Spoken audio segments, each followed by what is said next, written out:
I'm Seth Statmiller, owner and operator of Recovery Bike Shop. We are a used bicycle shop in northeast Minneapolis, and today we're putting on a green roof over our garage.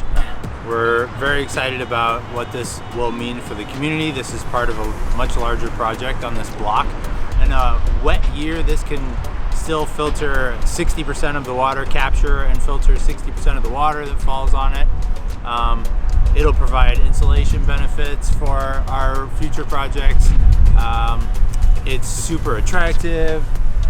We're excited about just showing it off and doing tours and being a more conscientious member of the neighborhood.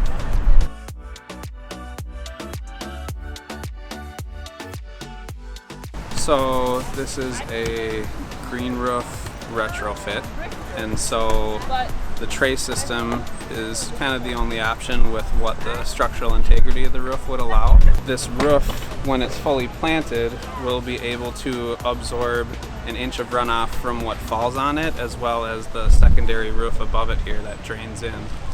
So they're going to add a gutter to redirect that water so that it doesn't come spilling over.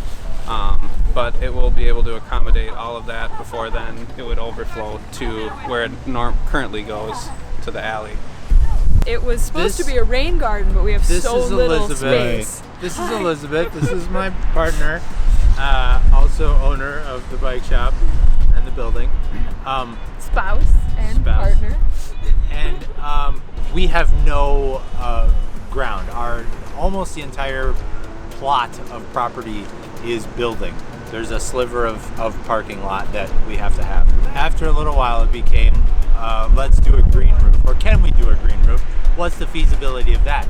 And Metro Blooms just kept working with us and got structural engineers out here and talking feasibility, and we went to some workshops, and I mean, we've been